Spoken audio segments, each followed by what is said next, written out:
So you serendipitously walked into this car not really even wanting it, but now, you told me that all the things you loved about this car, but how does this car now sort of gel with your personality and your sort of psyche for life? This whole new generation of car that came out like in the last few years have been a race for horsepower and a race for speed and a race for like how expensive, how big, how blah, blah, blah. Sure. And I think like we lost completely the sense of a car. It should be just a feeling of like you feeling connected to the car you drive. And my dad has an S2000 that's pretty track ready. It's pretty nice. Right. And when he got that car, his whole vision of cars really kind of changed again. He switched a vision, and he was like, you'll understand what a driver's car is when you'll have one. And I never had one until this one. I'm a big fan of just being odd choices wise. I've always loved having odd choices on anything, whether it's like clothing or just any choices in life. And cars have been one of my main things. One of my dream cars right now is an ISF Lexus, which is a car that barely anyone knows, and for me is one of the best cars ever created, and no one's known what it is. And same for this car. The amount of attention I get is only to ask what it is. Like I have almost got no one that knew what the car is. No one.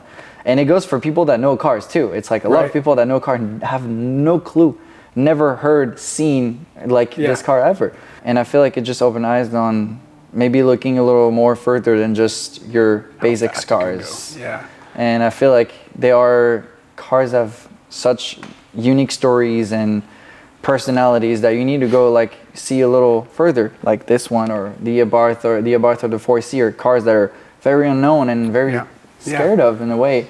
I'm like, no, and like you need to try for yourself before. Yeah, try it out. And you'll see.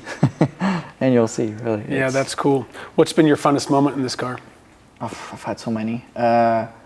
So many. Any canyon road is a blast. Any donut is a blast. I think one of my best memory was Prescott.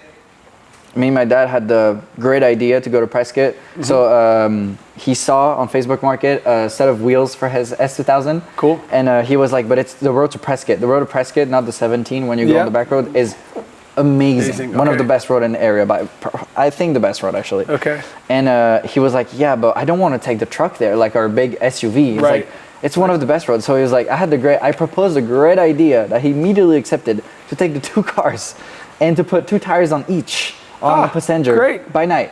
And we did that, and it was honestly one of the best moments I've ever had. I'm telling anyone who hasn't done it, get a small car and go to Canyon Road. It is the most fun ever. All right, put that on the list. Yeah, any Miata, any MR2, S2000, whatever it is, just any convertible, little fun cars. BRZ even doesn't have to be convertible, but it is fun. Talk to me a little bit about Arthur Carr. How'd you discover him? Well, I'm a big fashion person. One of my dreams actually in my life is to have my own fashion clothes, my fashion brand about cars. Actually, mentioning cars and clothing is one of my biggest dreams. Okay, cool. And but I've always been into fashion and of course cars, and there's barely any brand out there that does some quality like clothes with car related stuff. Like there's barely any. It's really rare.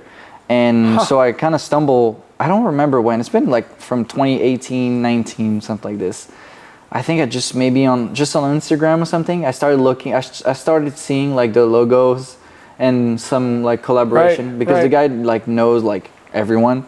So he would like be collaborating with like Travis Scott, Virgil Abloh, like really big names. And I was like, who is this guy? Like why does he collab with the biggest people? Right. What would you say is the number one thing your dad has sort of taught you over the years? First, I think I just want to be so thankful to him that we were able to share a passion together. Because clearly not everyone has that chance. And the more I grew up, the more I realized that it's a really big luck that we have. Because I've never met someone as passionate as my dad, ever.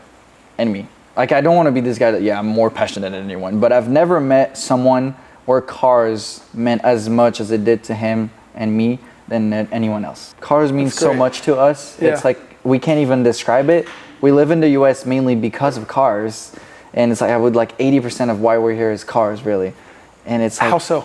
Because the culture is way better here. I mean, was that part of the impetus to like be here, just because of the car culture? I mean, like why we stay here, definitely, Because one of the reasons we didn't go back to Europe full time is for sure cars.